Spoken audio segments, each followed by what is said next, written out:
talking with Harold Steele on the occasion of his investiture into the Lincoln Academy of Illinois. Quite an honor for many Illinoisans, and certainly one that we feel you're richly deserving of.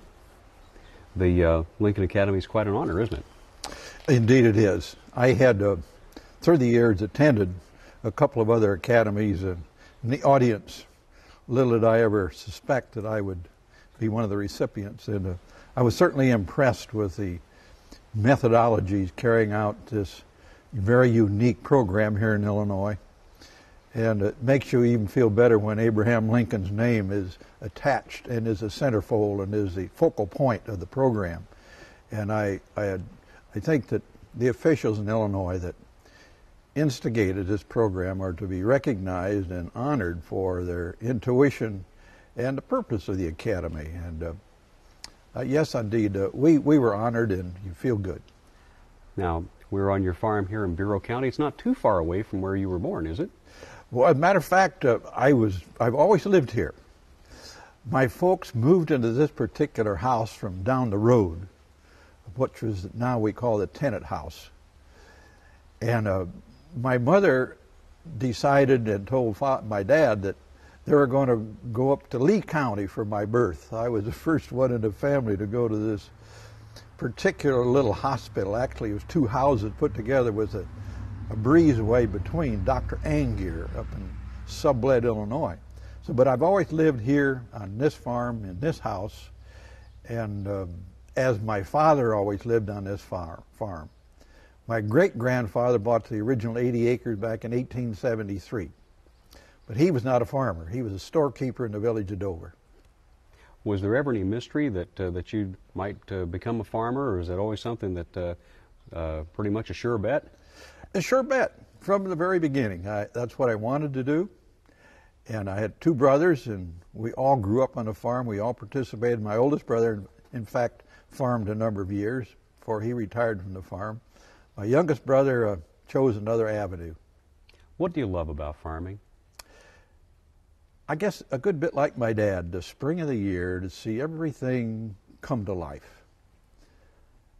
And you plant the crops, you watch them grow, you wish it would rain, and then you wish it would stop raining. But you see the creation develop. And then in the fall, you harvest, and everything goes to sleep for the winter. But as I grew up on the farm, the marketplace determined what we were going to receive for the crop.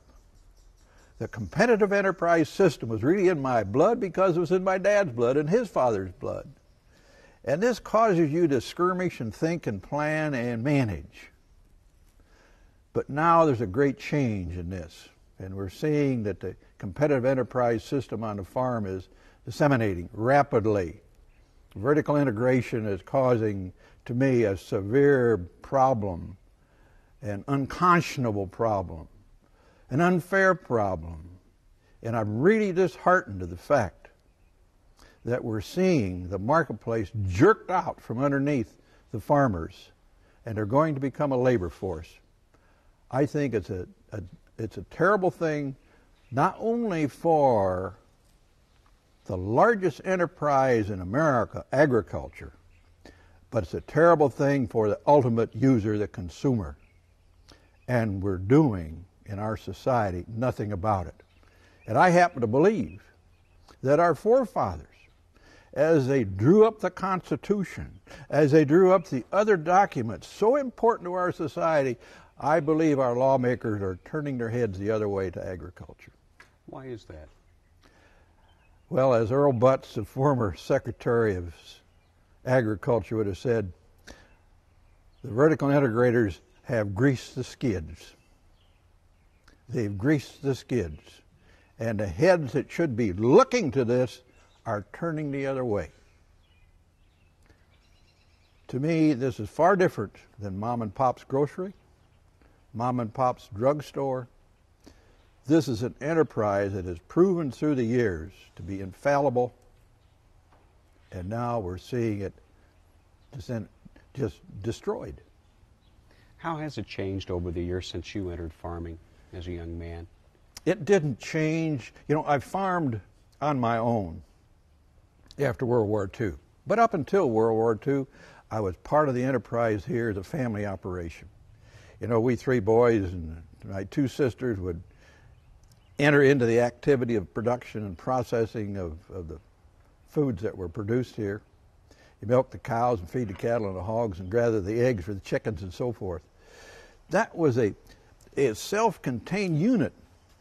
And you'd take the eggs that you didn't use and the cream that you didn't use on a Saturday night into town and barter it for oatmeal and sugar and coffee and so forth. Even though it was a business then, it was a way of life. Now it's a business, an absolute business in this part of the United States. And you specialize. But now many of these specializations are under contract. You don't go to the marketplace, it's in a contract. You don't make management decisions, they're in the contract. You're told what to do. And I'm definitely opposed to it. Is there any formula for changing that, though? Well, I have some papers from some of the professors at certain land-grant colleges, and they have several special things that say need to be studied directly and quickly, and these are specific areas. Ohio State, Missouri, I haven't seen anything from Illinois. And I'm disappointed. When getting back to the... At Purdue, got to mention Purdue too. Mm-hmm. They're boom right here. Mm-hmm. You went to the University of Illinois? I did. Mm-hmm. World War II intervened? I did. Mm-hmm. You saw a lot I finished 3 years, and all of our class that were in advanced military went into active duty at the end of our junior year. You saw a lot of combat in Patton's Army. It's in the 3rd Army, 89th Division, infantry. Yes, we did. We didn't hit it on D-Day. We came in later, right at the bulge, the end of the bulge. We're heading for the bulge, but our artillery wasn't there, so we were delayed. That's where my uncle was rolled up in the bulge. Yeah. He was with the Golden Lions, I believe. We crossed the Moselle or the Mosel River and the Rhine River, and our outfit happened to be the first one to take over a concentration camp, Odrif. Didn't know a thing about these camps. Didn't know a thing about how they were burying people and annihilating people and starving people and burning them. There it was. That must have been, for anyone, a horrifying revelation to come across something like that and to see what was being done. We had no idea. And I was maybe a quarter of a mile. Our platoon happened to be in the lead position. And we heard German machine gun fire up ahead in this cluster of buildings and trees. And so we were there shortly thereafter, and out in the quadrangle were what they believed were the last inmates to be machine gunned down. Some fortunately survived it and hidden. But here were huge dugout places with the remains sprinkled with white lime, stacks of bodies. Horrible thing. And you know, our regimental commander got a hold of the division commander. He in turn got a hold of General Patton. General Patton called General Eisenhower, and they were right there. And our order from General Eisenhower was, get every citizen from this town of Gotha, G-O-T-T-A, Gotha. Force them to walk through here and see what has been going on. You could tell from their faces that most of them had no idea of what was going on. That night, the mayor committed suicide. What do you say to the people today who are trying to write the revisionist histories that said, well, nothing quite like that on the scale of that ever happened. There may have been a few incidents here and there, but it wasn't really as bad as all that. You know, it's a tragedy. It is a tragedy that so many of the media people are permitted to say what they want to say and create their own studies as compared to reporting the facts to the people. That's the way it used to be. You know, you asked me a question, how did agriculture used to be? It used to be at that same time too. We believed the ministers, the guy, the clergy, you believed the judge, you believed the teacher, and you minded these people, but you also believed what you read and heard from the media. To me, this is one of the greatest tragedies in our country, of those people who knowingly create what they want the people to hear. You came back to the United States after the war. You were decorated. You were wounded in battle. Came back to this farm? Yes. Started a family here and became a successful farmer in your own right. So I've done some reading. You became active in the Farm Bureau. Tell me about your first affiliation with that organization, because you have a long, long history with it. Could I interrupt one thing? Yeah, of course. You know, there's one other thing that I brought back to the farm other than the desire to farm, and that was a new wife. We met overseas during occupation. I was in Vienna, Austria. I was Chief Agent Criminal Investigation, U.S. Forces in Austria. And I met on a blind date this nice brunette from New York City. Dover, Illinois, population 200, New York City. And I just really liked her from the very beginning, and within 3 months we were married. Now she tells me it was 4 months, but 3 or 4 months we were married. Here she was from New York City. Now my dad, as true with most of us farmers, really didn't spend a lot of time writing letters, but he wrote a nice letter to his new daughter-in-law. He said, "Dear Marjorie, now I know you're from New York City, and I know you're a little apprehensive about coming here to the farm. But I want you to know, on a real dark night, you can look up to Dover and see it's one light." So you see, she's the one that really made the adjustment. I came back home. And because she and I lived across the street from the NKVDs, the Russian, Soviet counterintelligence people in the Army, because she had spent time in North Africa as a cryptographer with the OSS that became the CIA, we had a common bond of pride of country and feeling an obligation to do what we could outside of the industry of agriculture. And I believe fervently, probably from my father and mother, that Farm Bureau was the organization that spoke for and worked in behalf of the farmer members. Dad was active here in the county in Farm Bureau. Mother was active in Home Bureau. So I suppose that's what instilled me to say, here's a place where I should be able to do something to help agriculture. And Marjorie, because of her background and because of the bond that we had created because of where we lived following our marriage, was very supportive, because a lot of this burden fell upon her here at the farm. Then we had a son, one son. Fortunately, he liked to farm. If it hadn't been for Greg, I couldn't have spent time with Farm Bureau either. What does the Farm Bureau do? Legislative, marketing, information, basic ingredients that farmers need. They're the lookout point. When I was with Farm Bureau in Bloomington, the state organization, as we talked as staff and as we talked as a board of directors that set policy, we have a responsibility to give heads up to the members about what's coming down the road, what they should look for, because we felt we were in a position to really know what's coming. They're busy producing and selling. It was our responsibility not only looking after their current needs that they realize, but also what's coming over the hill, what's coming down the road, what's coming ahead of them. Quite likely they wouldn't be in a position to know. We should have been. How did you start to rise through the ranks in the organization? Well, one day I was right over there, the other side of the house, and a neighbor from across the creek, Dutch Pearson, lived about 3.5 miles from here, came in. It so happened that my mother, who was a one-room school teacher, teaching 8th grades, was a young lady. Dutch was one of her students.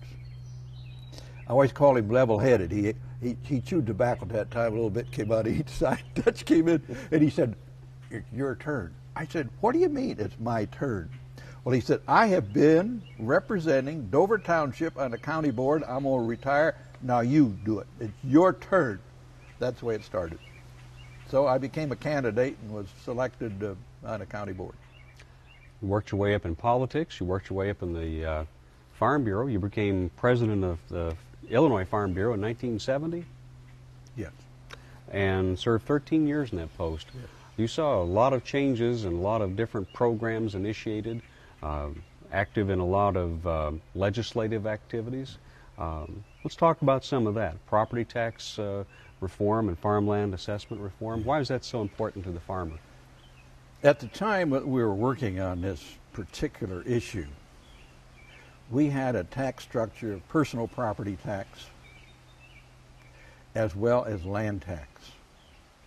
And the land tax was based and responsible for local government, such as the school system, the fire departments, the roads, and all of the local taxing districts. And we knew that under that formula that we'd been using, that as properties went up in value with inflation and other factors, that the land tax per acre were going to be abnormally high. And so our staff worked with University of Illinois people and others, including the current dean of the College of Agriculture. Dave Cheequin did a tremendous job in formulating a kind of system, a kind of formula that would keep land taxes a fair market value. It was a formula not only of the escalated value of the land, but also the value of the commodities harvested and sold from that land. And we did away with property taxes. That is personal property. There was also the removal of sales tax on farm equipment. It was, yes. And that's still true. Those are major issues for farmers. I also know that you did a lot of work on market development, not only for domestic markets for Illinois products, but you were always taking the long view towards the overseas markets as well. Yes, we knew that as we became more proficient in productivity, that we're going to produce far more than the domestic market could possibly handle. So we knew that one of two things had to happen: cut back production or open markets. And we knew that, just like in the Army, the worst thing you can do is a holding force or retreat. The best thing to do is surge ahead, advance ahead. The same is true with agriculture. You don't want to say cut back production. You don't want to say do a poor job. Do the best you can. Increase it, and we'll find a market. And that's what we try to do. You were instrumental in working on, you made trips to the former Soviet Union and saw the potential for crops there, for markets there. Fought the Soviet grain embargo of the 1980s. Yeah. Talk about Even that. in the 70s. 70s. You know, we've had several presidents that have used food as a tool, and that tool was to a disadvantage to the farmers. You can't do that. We also knew that during several international agreements, GATT agreements, that agriculture was not used with the same equal force as other commodities and other produce. And we've done away with both of them. They haven't. The presidents have stopped using food as a tool, and in GATT negotiations, food is used as a negotiating principle, the same as the others. Mm-hmm. You did a lot of work on getting farmers politically active in those days as well. Was that a particularly tough challenge to get people involved in getting into the politics, going to their representatives and their state senators' offices? Across the board, yes, and it still is today. People, for some reason, do not want to do this. And it's not unusual, and I say this with a disheartened heart, it's not unusual for parents to say to their children, do not become involved in politics, as if it's a horrible place to be. The word a bureaucrat is used with discriminatory comments, but negativism. And I would say, we need the brightest, sharpest people in politics. It should be an honor to serve your country, not a dishonor. It should be an honor to work with your political leaders. But also, the strongest part of our country is not in Washington. The strongest part of our country is not in Springfield or in Princeton, the county seat. It's here at home. The strength of America is at home. And this is a place where all of us can help select our strongest neighbors and most capable people to fill local spots and responsibility. Then you can see them grow and blossom and elevate them then to the next position if they want to go, and you be willing to help them out of your wallet and out of your work, helping them to win. And once they're elected, feed them information. Let them know why you feel as you do. We have the best system of government, but our cooperation with those elected leaders is horrible, and we don't vote. Just pause for a moment here and let this gentleman get by here. Yeah, just stop for... Okay. He became president of the Illinois Farm Bureau in 1970 and served 13 years in that capacity. And you were about finishing up your tenure there just as we really started to see some very bad times for Illinois farmers and farmers across the country. What was the combination of factors that came together that saw so many of the family farms go under at that time? You have worded the question very appropriately. It was a combination of factors. First, and I don't say these necessarily in priority, but first was inflation. Inflation was rampant. Secondly was interest rates. Interest rates got up to 22%. And thirdly, we farmers paid too much for land. We just knew we had to have more land, and we went out and paid for it, believing that the history is going to repeat itself. But it didn't. We didn't predict, we didn't even consider a 22% increase. But it was those three factors. We paid too much, we wanted to farm too much, inflation, and then we saw interest rates reach that point. And the impact was also devastating on the farm credit associations and all of the systems that help to finance through the banks and the various associations and the like.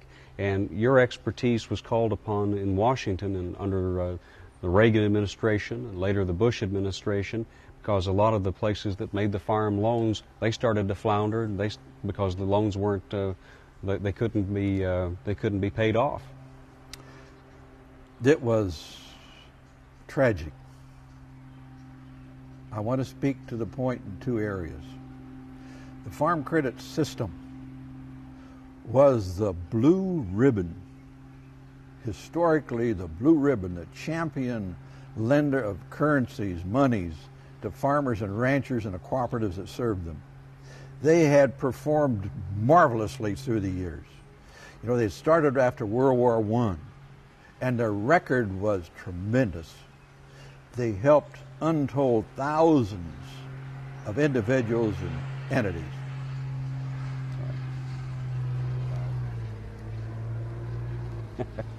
That's okay. We can live with him. As you were saying. You got to think what I was saying. You said it was a blue ribbon system. Yep. Okay. And the farm credit system through these years would lend money to individuals based upon their ability to repay the loan. The loan was good for both parties, both the farm credit system and the individual. But unfortunately, during the early 80s and up to the middle 80s, they started lending on a different formula. It was the wrong thing to do because that formula had to do with the quality of, not the quality of the loan, but the now I've lost my train of thought again. I've got to think of a word. I can't think of the word right now. What do you call it when you have value of land, value of machinery, you have, oh shoot. Collateral? Collateral, thank you. Thank you. Glad you can cut this out. That's okay. Just The pick farm up. credit system then unfortunately followed a new system of collateral lending. And when the interest rates went out and land values dropped in half or more, it was tragic. The system almost failed. And the largest bank in the history of the United States, in Jackson, Mississippi, went into receivership. And that was one of the first things the Senate pointed to me when I was going through the hearings. Steele, what will you do to take the pressure off the farm credit system for the largest bank in the history of our country that's in receivership? So that was one of my first challenges. And the other challenge was this: create an insurance company within the structure of the farm credit system to guarantee to the investor in the products and to the lender and the borrower that there's self-protection. So we did both. We took care of that bank. But I would also want to say the biggest loser was not the farm credit system. The biggest loser were these hundreds and hundreds of farmers and ranchers that went bankrupt because the loans shouldn't have been made in many, many cases. Not only the farm credit system, but also other lending agencies. They followed a system of this: borrow as much as you can borrow. Well, we saw some producer credit associations shut down, something like over 300 farm banks, or 1 in 5 banks failed. How did you ever wonder, how am I going to do this? How am I going to turn this around? Yes, you did. You wondered. You also have faith in our system. You have to have faith. When life seems to be the darkest, is about the time you're going to see some light. The interest rates came down. Commodity prices came up. Land values, I'd mentioned, had dropped in half. So there was a historic fallout. We lost nearly a whole generation of young farmers, never to be regained. But then we started anew. And right here in my township, where I saw the top value of land, the top acres of land, sell for over $4,500, dropped down to $1,500. Now what? Year 2000. Land selling up back up 36, 3,800 again. And we'll say, do we have short memories? Well, in a sense we do. But also, this sounds like we're at an airport, but we're really not. We're just spraying corn. That's okay. We're talking on the farm, so there's going to be farm noise around, because that's where we are. We've got farm noise. Yeah. That means somebody's able to work, and that's fine. You were named by President Reagan to chair the National Commission on Agricultural Finance. Later, President Bush tapped you to head the Farm Credit Association. What kind of expertise did you bring to those? What were the thoughts as you came to those positions about the kind of job you had to do? Well, I would want us to realize that Farm Bureau in Illinois, in its structure, is more than a general farm organization. It's an entity of organizations. So in addition to the president of the Illinois Farm Bureau, I was also president of an insurance corporation. I was president of a funding corporation, president of several entities. So I had a background of banking there and lending.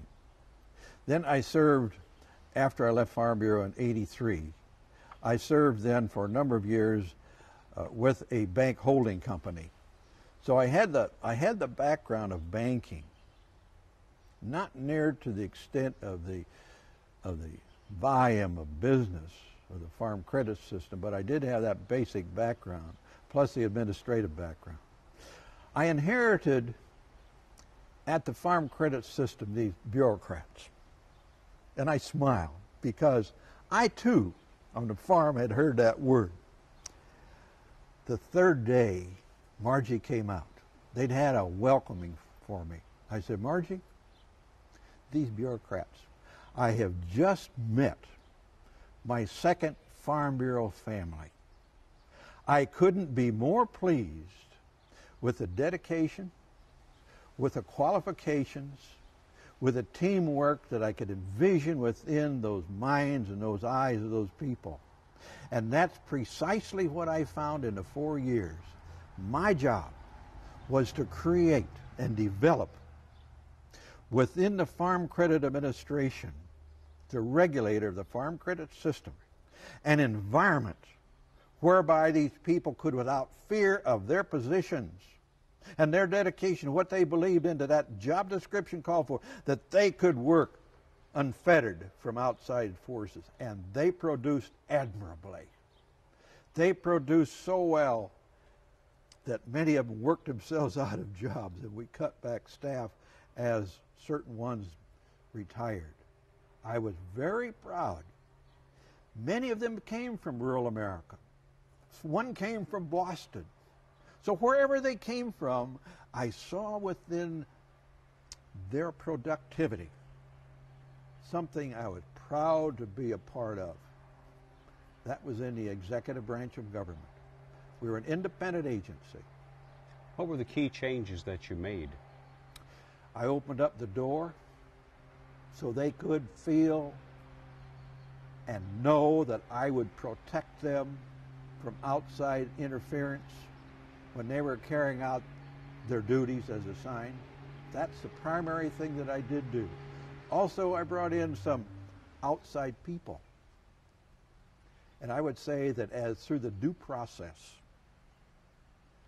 of interview, selecting the people that I believed were most capable and had the best background and pedigree for that position, many were women.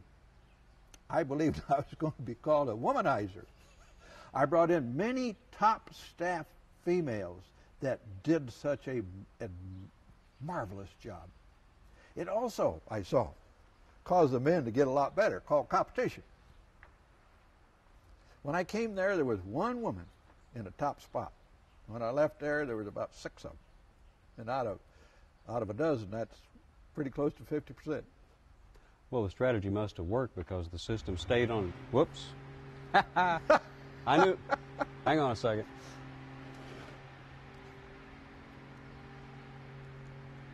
He'll run up the field there in just a little bit and we'll be all right. Okay.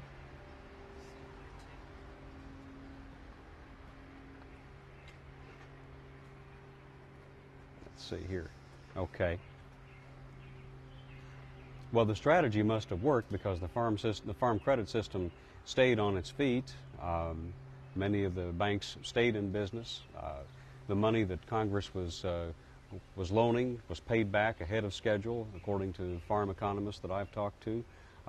So you must be very proud of what ended up happening. Yes, I am. And also, it's a series of things. We've had good crops. Prices have been very favorable. Production has been very favorable. But also I want to say we did bring in that insurance company to fruition. And in the last report that I received, they're up to full base amount. And they have $1,400,000,000 to protect the investors in the farm credit system funds. And the strategy must still be working too because, as we know, the farm prices are in pretty bad shape at the moment, and we're not hearing of all the foreclosures and all the people going out of business like we had back in the 1980s. No, that's right. And hopefully we'll be able to make some adjustments to the area that I mentioned early on this interview, that farmers will find a way to adjust to this great change that we're seeing in the structure of agriculture. Why have farm prices fallen so much recently? Supply is one factor, but that's not the only factor. In the pork industry, we saw live hog prices in December of 1998 at $8 per hundred. when it cost at that time $42 per hundred, you can see that many efficient producers lose everything. And to me, it was an adjustment of several factors. One, they say, is not enough capacity at the processing plants. I believe there are many other things, too, leading up to this that I can't even expect to know. Many researchers said we can't discover all the reasons for it. Albeit, a year later, we were slaughtering more and the price was up in the 30s. So this tells me that we as farmers were not given the facts when hogs were $8. We were given a story of untruths and partial facts. The Asian financial crisis also had its impact on the American farm economy because they couldn't buy as many commodities as they were buying. That's true. And also the European community was developed and they had a strategy, self-sufficiency. And Europe was our largest buyer. Back in the late 70s, early 80s, they were number one. Then Japan came in. And other Pacific Rim countries came in. And as you say, the economies that are there, they cut back buying. But we've lost other good buyers for other reasons. And now we're seeing another change. And that's called South America, where there are tremendous acreages, particularly in Brazil, that are being developed. And they are not burning down rainforests. They're dragging out scrub bushes, scrub trees. We've not been given a true story on that one either. And they're going to just produce so many soybeans and corn that we're going to have to look at a whole new challenge. They're developing waterways, transition systems for movement of grain and soybeans, and they're going to be tough competition. They are right now. They're going to get more tough. How does the American farmer compete in a global economy like that? Particularly when we see so many differences under which the farmer producers in these various countries are having to operate. Compare. We've talked about Brazil. Here in Illinois, we have regulations for environmental purposes. We have regulations on clean water, regulations on clean air. We have high tax responsibilities and very high land prices against a society that has very few regulations, if any, where prices that they pay for many ingredients for the tools of production are 60% what we pay, where land prices and labor is much less, and machinery is less to pay for. So this makes for a very interesting answer to the question you raised. How are we going to perform in the future? And that's one of the primary questions that has to be determined. For instance, we believe as farmers that the consuming public absolutely must feel comfortable that the food that they buy is pure, that they can depend upon it. And so we have standards of production to say, yes, you can be sure that it's that way. Now we're seeing many foods flown in, goes to the market, that do not come under the same standards. Our son was a member of the Illinois Ag Leadership Foundation 3 years ago, South America. And he said, down there, human waste is used for fertilizer, grow grapes, or grow sweet corn, or grow other food. So I'm looking at the label now, and here I see some nice, good-looking fruit. And here's where it came from, right where they use this material. I said, I'm going to leave it on the shelf. But how many people will know this? And why in the world do we permit it to happen?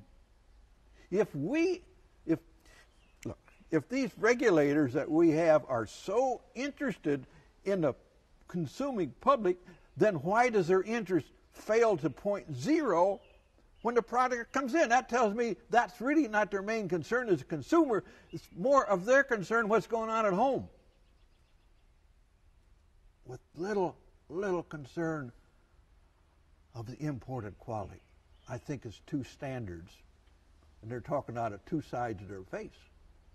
That's bad. And you think Congress should be more accountable on that? And how does Congress know this? From we the people. We need to tell them so they will know. But you know, they can't do everything. They can't teach our kids in school. Congress can't do everything. It's got to be here at home.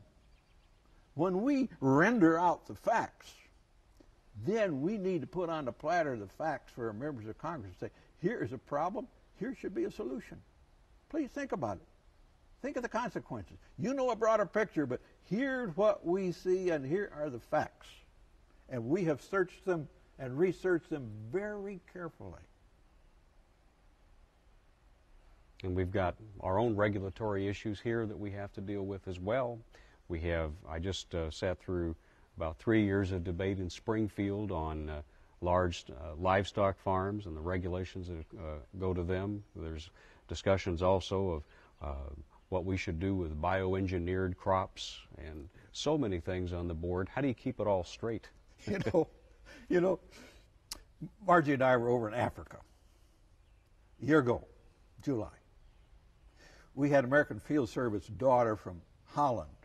She had dedicated 4 years in Africa as an animal scientist to increase the domestic livestock for human consumption for Kenya and Ethiopia.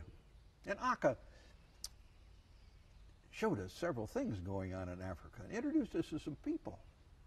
And as we talked, here's a country where 48% unemployment. Here's a country where there's hungry people. Here's a country that wants to raise their standards and can't really accomplish it. What can we do? And they were talking about the very subject you just brought up. Biotechnology. Must be bad. Well, I heard the former Secretary of Agriculture, John Block.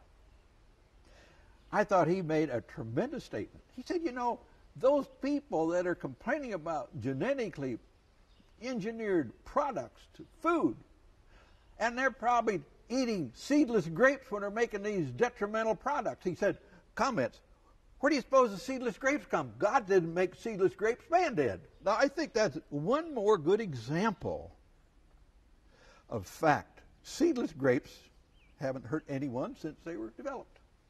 Seedless watermelons likewise. These new developed crops were developed to increase productivity, and much of the research, all the research that I've ever seen, shows that it's absolutely good and clean and helpful. What do you think about the technological changes where you can sit down and look at satellite plots of your fields to see which area is getting more moisture than the others and where things are coming, where some crops are growing ahead of others? It's fantastic what you're able to do with the global positioning satellites and the whole bit. I'm going to have to go to school this summer. Son Greg bought a new combine, and it has global positioning characteristics about it. So Greg and grandson Chris and I are going to go to school. So this fall, when I'm permitted to use this machine, we'll be able to know within 6 square feet the yield per acre, the moisture content, and the exact location in that field. Every 6 feet in that whole field. Then you could take this information, plug it into a fertilizer applying machine when you put on nutrients for the next crop, and it will apply what's needed. Efficiencies? Tremendous. When I leave that field also with that machine, I'll know the exact yield per acre and what the moisture content was. Boom. Once I know how to push the buttons. Now, I just think this is fantastic. When I was in Washington, back in, I suppose, around 1992. I happened to be riding with a uniformed man in service. He said, I can freely tell you now because it's no longer a secret. We have been working on the technology of global positioning. And I thought, what does that mean? He said, with this little machine you can have in your pocket or fastened to your belt, you'll know on planet Earth within 8 or 10 feet exactly where you are. Isn't this fantastic? I said, it sure is fantastic. I said, you mean I could be out in the jungle and know where I was and how to get... He said, yes. Little did I imagine how this would be applied to agriculture, to the benefit of all the consumers. It is just a wonderful thing to help our environment, to help production, to help everything. Technologies that came from our armed forces that they needed in creating the kind of safety net that they needed for their pilots and other people. I don't say war is good, but I say there's a lot of fallout from war when it's necessary that does help the civilian situation. Despite all the challenges and the hurdles that face farmers in these days, you seem pretty optimistic about the future. You have to be an optimist to be a farmer. And I don't say that frivolously or lightly, but I say it, first, you believe. I believe in God the Creator. I believe so much in our Constitution. I believe so much in our system. There's not another system like it. Of all of the constitutions of all the nations in the world, there are many, many comparisons, like the word freedom, like the word responsibility. But in our Constitution, there's 3 words that none of them have. We the people. And I believe if I do my best, and you do your best, then we will all have the best. That's sort of been the philosophy since I came back to the farm. I'm sure it was a philosophy that I grew up with in the kitchen when Mom and Dad talked. You know, that's really where we met, in the kitchen around the table. And when the neighbors come, they always come to the back door. They don't come to the front door. Just the strangers come to the front door. It's we the people. We have the best system. But we can also lose it if I don't do my best. That's the reason I'm an optimist. I believe the American people,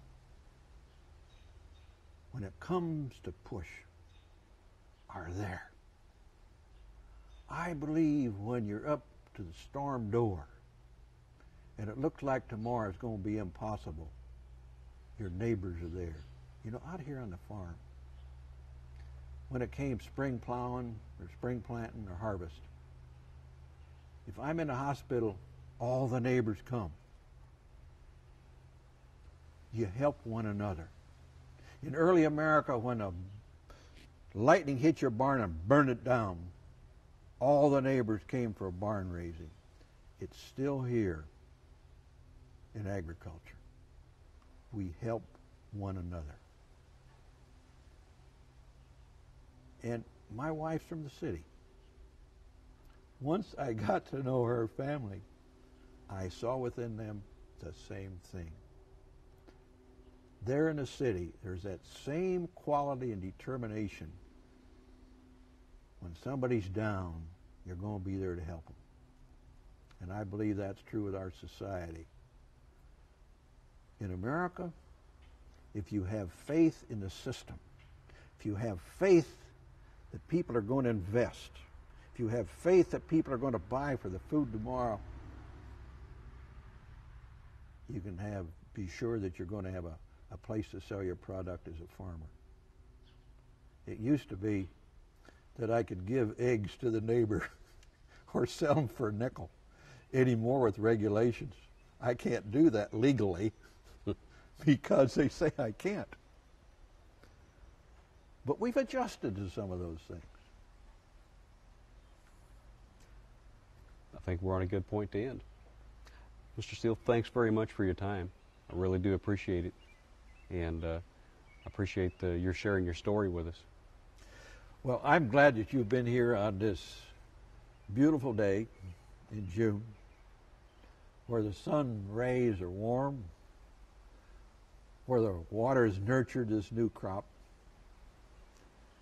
We happen to be in an area that's not flooded. We happen to be in an area that's not parched. And both of those conditions are within a few hundred miles. But you're here at a time when you and I can talk about the basics of our society and about Abraham Lincoln,